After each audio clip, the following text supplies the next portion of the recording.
22nd or our A game, we're ready to fight. Well, I'm going to kind of push back a little bit. Is it really just another fight, man? This is definitely the biggest fight of your brother's career, of Gervonta's career. It's a mega fight, probably the biggest fight in boxing. Is it just another fight, or do the nerves kind of kick in at some point? I mean, there's always nerves that will kick in, you know. I mean, if you ain't nervous, you ain't human, you know. But when I say it's just another fight, this is our job, you know. No matter how big the fight is, we know it's big, but no matter how big the fight is, we're going to be throwing punches, you know. They may be different type of punches, more stronger, but, you know, it's another fight at the end of the day. You know? Just God willing, they both wake up the next morning to their families. What is it about? What does Ryan see in Tank exactly? Because he's been calling him out since he was like just started, really, yeah. And he's finally landing the fight. So what is it about Ryan that makes him feel like Gervonta's good and all, but I know I can beat him? He's extremely confident. We've done this all our life. We know all the styles. You know, we've been in there with southpaws, right-handers, pressure fighters, boxers, Cubans, everyone. We know the game. We know our strengths. And Ryan's so confident because, you know, he loves fighting southpaws. He loves fighting southpaws. Not a lot of people understand that. And, you know, he's preparing well for it. And he's just going to bring his A game to the max.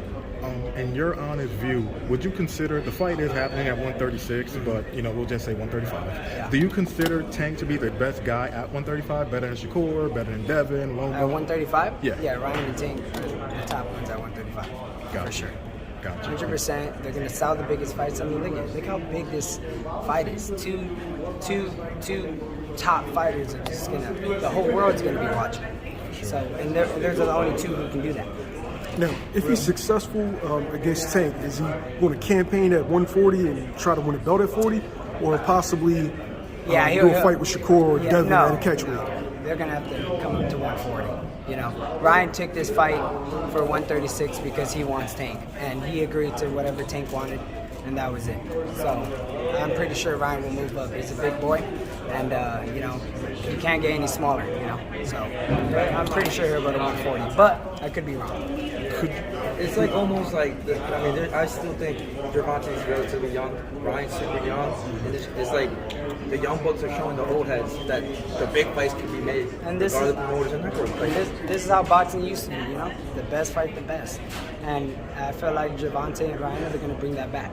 And you know, you got Haney and Loma. So it's honestly, the moment Gervonta and Ryan agreed, everything's just falling into place. Hopefully Stevenson and Cruz happens. You know, we got to see Stevenson in there. He can't just expect to go into the division and just call out the best. No, you got to fight someone at least and then start calling out the names. But like Pat Cruz said seconds ago, that it's like actually in their prime versus in their prime, not getting like fights like Floyd Mayweather, Pacquiao, like 6 years overdue. This is it, yeah. They're both in their prime, so there's some fireworks coming out for sure. Could you give me your thoughts on how you thought Gervonta looked when he fought Hector Luis Garcia recently? It was expected, you know.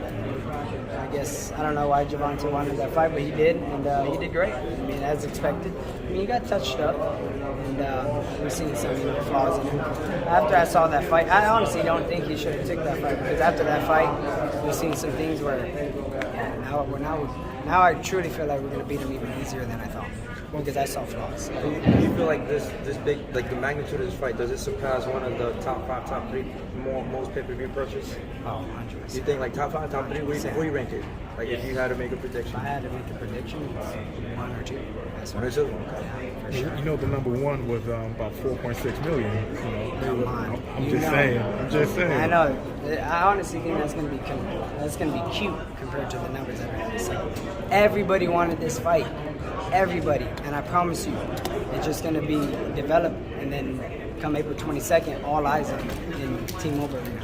People don't see also with Ryan. He like I was saying the other day, I was talking to Ryan. He said he brings grandmas to the seats, 3-year-olds to the seats, babies to the seats. Like he's just different. Like he brings a whole different demographic to boxing. You got Gervonta fans. Gervonta has a shit ton of fans. Ryan has a shit ton of fans, and it's at the T-Mobile Arena, 20,000 people. You think? So it's gonna be solo like that. So you're gonna be like, you know what? We gotta have our fight parties. Everyone's gonna buy pay-per-view. And that's it. It's gonna break numbers. I know it. That's right. Number one, I said number 1 or 2, because I know number 1's big, but it has potential to reach that high.